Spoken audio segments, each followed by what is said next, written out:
नमस्कार टीवी और मैं हूं आपके साथ स्मिता पटवार। चलिए रुक करेंगे उत्तराखंड की तमाम बड़ी खबरों का, लेकिन उससे पहले एक नजर आज की हेडलाइंस पर। शांतिपूर्ण तरीके से ईद की पढ़ी गई नमाज, देश में अमन चैन की मांगी दुआएं। अकील अहमद का एक और विवादित बयान आया सामने। केंद्र सरकार और पीएम मोदी को ठहराया देश में पैदा हो रहे सांप्रदायिक तनाव का जिम्मेदार। रानीखेत रेंज में वन विभाग के हरियाली महोत्सव में रानीखेत विधायक डॉक्टर प्रमोद नैनवाल सहित सैन्य अधिकारी, जिला प्रशासन, वन विभाग ने किया वृक्षारोपण। बिजली कटौती रोकने को लेकर तहसीलदार और एसडीएम ने विद्युत विभाग के अधिकारियों से की वार्ता। अल्मोड़ा जिले के रानीखेत विधानसभा के घनिया घोली में आजादी का अमृत महोत्सव बड़ी धूमधाम से मनाया गया। वहीं अल्मोड़ा वन विभाग की तरफ से रानीखेत रेंज में हरियाली महोत्सव में मुख्य अतिथि रानीखेत विधायक डॉक्टर प्रमोद नैनवाल, सैन्य अधिकारी, जिला प्रशासन, वन विभाग, स्कूली बच्चों ने वृक्षारोपण किया। वहीं डीएफओ अल्मोड़ा महातीम यादव ने मुख्य अतिथि रानीखेत विधायक को पौधा भेंट किया। आज़ादी का अमृत महोत्सव के रूप में हमारे क्षेत्र में कैसे वनों का जो क्षेत्र पहले हुआ वो ज़्यादा बढ़े और हम जिन पौधों को लगाएं वो पौधे जिंदा रहें, इस कल्पना के साथ आज पूरे क्षेत्र में व्यापक वृक्षारोपण कार्यक्रम चलाया गया है। यहाँ पर वन विभाग, भूमि संरक्षण, एसएसबी, प्रशासन, कैंट और तमाम जनप्रतिनिधियों की मदद से आज यहाँ पर हमारे रानीखेत के गन्यादोली में व्यापक वृक्षारोपण कार्यक्रम यहाँ पर चलाया गया है और मैं इस कार्यक्रम की सफलता के लिए उनको शुभकामनाएं देता हूँ। एक बड़ी खबर आपको बता दें कि 14 जुलाई से 27 जुलाई तक चलने वाली कावड़ यात्रा के लिए शासन प्रशासन तैयारियों में जुटा हुआ है। वहीं शनिवार देर शाम पुलिस मुख्यालय ने कावड़ यात्रियों के लिए आधिकारिक रजिस्ट्रेशन पोर्टल को लॉन्च किया है। पुलिस विभाग ने सभी कावड़ियों से अपील करते हुए कहा कि जो भी कावड़ मेले में आए वो पोर्टल में जाकर रजिस्ट्रेशन जरूर कराए, जिससे उन्हें किसी भी प्रकार की असुविधा न हो। दरअसल कावड़ यात्रा के लिए सरकार द्वारा पहली बार ऑनलाइन रजिस्ट्रेशन की व्यवस्था बनाई गई है ताकि सत्यापन में पुलिस को मदद मिल सके। मुस्लिम यूनिवर्सिटी वाले बयान को लेकर चर्चाओं में आए अकील अहमद का एक और विवादित बयान सामने आया है, जिसमें उन्होंने देश में पैदा हो रहे सांप्रदायिक तनाव का जिम्मेदार केंद्र सरकार और प्रधानमंत्री नरेंद्र मोदी को ठहराते हुए उन पर लाशों पर राजनीति करने का आरोप लगाया है। विकासनगर अंतर्गत सेलाकुई में आयोजित एक पत्रकार वार्ता के दौरान मीडिया को दिए गए अपने बयान में अकील अहमद ने कहा कि केंद्र में जब से भाजपा सरकार आई है तभी से हिंदू मुस्लिम विवाद पैदा हो गया है। उन्होंने कहा कि उदयपुर में हुई घटना भी भाजपा की सोची समझी साजिश का ही नतीजा है। अकील अहमद ने आरोप लगाते हुए कहा कि भाजपा लाशों पर राजनीति करके 2024 का चुनाव जीतना चाहती है। पूरे देश के अंदर जो है हिंदू मुस्लिम हो गया और आप देख लें कि जब से मोदी सरकार देश के अंदर आई है तब से जो है कुछ ना कुछ जो है देश के अंदर जो है धार्मिक जो लोग हैं, हमारे जो धार्मिक मौलाना हैं, धार्मिक हमारे जो हिंदू धर्म के लोग हैं, वो टीवी डेबिट पर बैठ जाते हैं और मुझे नहीं पता कि उनसे कौन लोग कहलवाते हैं कि आज पूरे देश में जो है जो आज माहौल हो रखा वो सिर्फ इन लोगों की वजह से हो रखा जो है। हम तो पक्ष उन लोगों का भी नहीं करते जिन्होंने ये उदयपुर के अंदर जो अभी ये जो मर्डर हुआ उसमें जो लोग उसमें शामिल थे वो लोग कौन लोग थे बाद में पता चला कि बीजेपी के कार्यकर्ता थे। तो क्या आज बीजेपी जो है हिंदू भाइयों की जो है शहादत पे, हिंदू भाइयों की जो है हत्या पे जो है राजनीति करेगी क्या? यही लग रहा मुझे नजर आ रहा। हिंदू भाई समझ नहीं पा रहे जो है उनका मर्डर कराने में किसका हाथ है। इससे तो साफ जाहिर होगा कि बीजेपी करा रही सब कुछ। प्रधानमंत्री चुप है। अरे देश के प्रधानमंत्री हैं, आपको जो है देश ने चुना है, आप आने के सामने ये क्यों नहीं कहते जो है देश में कि भाई ये जो सब कुछ हो रहा है ये सब कुछ बंद होना चाहिए और देश सबका है, हिंदू का भी है, मुसलमान का भी है। मसूरी में लगातार हो रही बारिश से लोगों की मुसीबतें बढ़ती जा रही हैं, जिसको लेकर लोगों को भारी परेशानियों का सामना करना पड़ रहा है। मसूरी देहरादून मार्ग गलोनी पावर हाउस के पास लगातार हो रहे भूस्खलन से सड़क बंद हो रही है, जिससे लोगों को आवाजाही में खासी परेशानी हो रही है। वहीं दुर्घटना का भी खतरा बना हुआ है। शनिवार को मसूरी देहरादून मार्ग गलोनी पावर हाउस के पास शाम के समय भूस्खलन होने के बाद मार्ग बंद हो गया, जिससे सड़क के दोनों ओर वाहनों की लंबी कतार लग गई। लोक निर्माण विभाग द्वारा जेसीबी के माध्यम से सड़क पर मलबे को हटाकर यातायात को सुचारू करने की कोशिश की गई।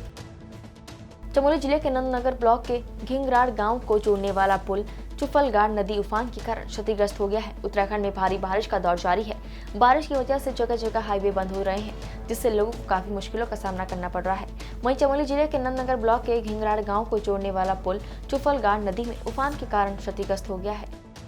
अतिवृष्टि के कारण ग्राम पंचायत लांकी के घिंगराड़ तोक में चुफलागाड़ नदी पे बना आरसीसी पुल अतिवृष्टि के कारण जमींदोज हो गया। यहाँ पे लगभग 25 से 30 परिवार जो है कि इनका जो है कि संपर्क बिल्कुल टूट गया है और गांव में पेयजल लाइनें जल संस्थान ने वैकल्पिक व्यवस्था से चला दी है।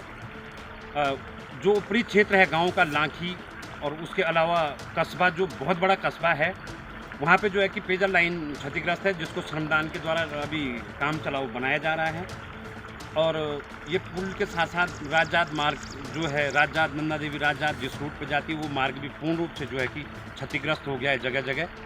भारी बरसात के कारण बरसाती नदियां उफान पर हैं, जिसके चलते किसानों को भारी नुकसान हो गया है। वहीं बुग्गावाला क्षेत्र के गांव तेलपुरा में एक ग्रामीण किसान और उसका 5 वर्षीय पुत्र नदी में फंस गया। किसान खेत में चारा लेने के लिए गया हुआ था और पहाड़ों में बारिश के कारण मोहंडरो नदी में भारी उफान आ गया। देखते ही देखते पानी नदी के अलावा खतरे के निशान से ऊपर बहने लगा और ग्रामीण किसान के घर वालों और ग्राम वासियों ने स्थानीय बाढ़ चौकी और बुग्गावाला एसओ PD भट्ट को सूचना दी, जिसके बाद बुग्गावाला पुलिस ने ग्रामीणों की मदद से काफी मशक्कत के बाद रेस्क्यू कर ग्रामीण किसान और उसके पुत्र को सकुशल बचाया।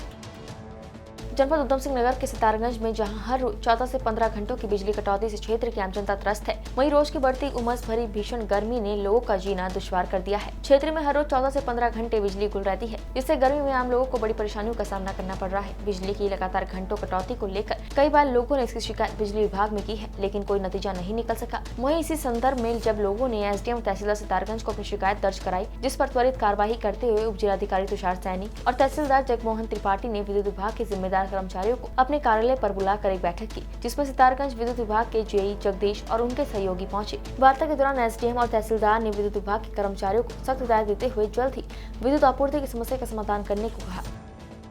पूर्व से क्षेत्र में जो विद्युत व्यवस्था बिल्कुल सुचारू रूप से संचालित नहीं हो पा रही है, अस्त व्यस्त पड़ी हुई है।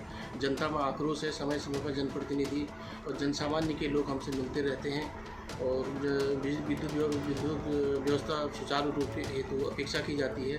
उसके संबंध में आज उप जिलाधिकारी महोदय और मेरे द्वारा विद्युत विभाग के अधिकारियों को तलब किया गया। उनके द्वारा JE को यहाँ भेजा गया। JE के हिसाब से हमारे द्वारा वार्ता की गई। उनके द्वारा कोई संतोषजनक जवाब विद्युत कटौती के संबंध में हमको अवगत नहीं कराया गया।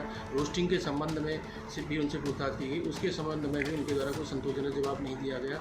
और जनप्रतिनिधियों से पूछताछ करने पर बताया गया कि विद्युत व्यवस्था लगभग 16 घंटे बाधित हो रही है और बीमार व्यक्ति की हालत दिन प्रतिदिन खराब हो रही है। जनता बिल्कुल त्रस्त है। जनपद उधम सिंह नगर के सितारगंज में ईद के त्योहार पर ईद की नमाज ईदगाह में मुस्लिम समाज के लोगों ने बड़े ही उत्साह के साथ अदा की। साथ ही देश में अमन चैन की दुआएं मांगी। वहीं सुरक्षा की दृष्टि से भी ईदगाह पर भारी पुलिस बल मौके पर तैनात रहा। वहीं क्षेत्र अधिकारी ओम प्रकाश ने मुस्लिम समाज के लोगों को ईद की बधाई देते हुए कहा कि बड़ी शांति के साथ सितारगंज क्षेत्र में ईद की नमाज अदा की गई है। आज बकरीद का त्यौहार है। सभी मुस्लिम भाइयों को मेरी तरफ से बहुत बहुत बधाई और अमन चैन की दुआएं मांगी गई है और कोई भी यातायात बाधित ना हो इसकी ड्यूटी लगाई गई थी। रोड पे कोई भी नमाज नहीं पढ़ी गई। ईदगाह के अंदर ही नमाज पढ़ी गई। मैं सभी भाइयों को, अपने मुस्लिम भाइयों को पुनः ईद की बधाई देता हूँ और सुख और चैन शांति से रहें, यही मैं प्रार्थना करता हूँ। पहाड़ टीवी द्वारा जनपद उधम सिंह नगर के खटीमा के चक्करपुर में रेलवे द्वारा बनाए जा रहे अंडरपास पर वैकल्पिक मार्ग की खस्ता हालत को, जहां बच्चों से भरी स्कूल की बस को फंसने की खबर को प्रमुखता से दिखाया गया था, जिसके बाद रेलवे विभाग द्वारा आनन फानन में तत्काल वैकल्पिक मार्ग को दुरुस्त कर लोगों को आने जाने के लिए सुविधाजनक मार्ग का निर्माण कराया गया। जो ये रास्ता रेलवे द्वारा खोदा गया था, मैं पहाड़ टीवी के माध्यम से जो प्रमुखता से इसी खबर पहुंचाई गई थी उसके लिए धन्यवाद करता हूं। उसके पश्चात जो ये रास्ता बना गया था, मैं पहाड़ टीवी का धन्यवाद करता हूँ। गारडूंगी में भी ईद उल अजहा बड़ी धूमधाम के साथ मनाया गया। नमाज के बाद देश प्रदेश में अमन चैन कायम रहने के लिए दुआएं की गई। नमाज के बाद लोगों ने एक दूसरे के गले मिलकर ईद की मुबारकबाद दी। आज हमारे करम क्षेत्र में ईद की नमाज थी, इसे सकुशल संपन्न करा लिया गया है। आपसी सौंदर्य देखते हुए लोगों ने काफ़ी सहयोग किया और सभी को मेरी ओर से ईद की शुभकामनाएं। की यादगार है और ये सिर्फ़ और सिर्फ एक मोहब्बत का पैगाम है तमाम दुनिया इंसानियत को। और हमारा ईदगाह का ये नमाज़ पढ़ना और ईदगाह में ये पैगाम सारी दुनिया को देना, सिर्फ़ और सिर्फ फ़कत यही पैगाम है कि आप लोग ईद की नमाज़ पढ़ने के बाद भाईचारा पैदा करें, एक दूसरे से गले मिलें, ताकि सारी दुनिया के अंदर ये पैगाम पहुँचे कि जो है मुसलमान आपस में भाई भाई हैं। और ये पैगाम हज़रत इब्राहीम अलैहिस्सलाम की प्यारी सुन्नत है। हज़रत इब्राहीम ने भी हमें ये आज जो है यहाँ काला ढोंगी के अंदर नमाज ईद उल अज़हा अदा की गई है। अल्हम्दुलिल्लाह रब्बिल आलमीन। और बाद नमाज ईद उल अज़हा के बाद अमन व अमान जो मुल्क के हिंदुस्तान के अंदर जो नफ़रती हवाएं चल रही हैं उसके लिए हमने दुआएं की हैं कि अल्लाह रब्बुल इज़्ज़त बिलख़ुसूस हमारे मुल्क हिंदुस्तान में अमन अता फ़रमाए और सुकून अता फ़रमाए, सुकून की ज़िंदगी तमाम हिंदुस्तानियों को अता फ़रमाए।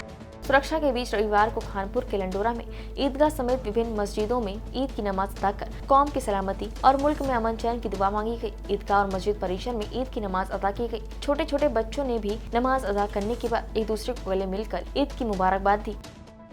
अल्लाह का परवरदिगार का शुक्र अदा करना चाहिए कि कोरोना जैसी वबा से नजात अता फरमाई और हमारे मजहबी त्यौहार, हमारे मजहबी इबादतें शुरू हो गई इज्तिमाइयत के साथ।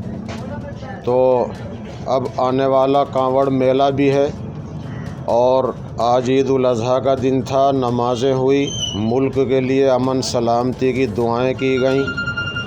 इस मुबारक मौके पर यही अपील है और यही दरख्वास्त है कि हिंदू, मुस्लिम, सिख, ईसाई आपस में है भाई भाई। हमारे भारत की ये बहुत पुरानी परंपरा है। तकरीबन 13-14 सदियां गुजर गई कि हिंदू मुस्लिम सब मोहब्बत प्यार से रहते हैं। उत्तराखंड की तमाम बड़ी खबरों में फिलहाल इतना ही। बाकी खबरों के लिए देखते रहिए पहाड़ टीवी। नमस्कार।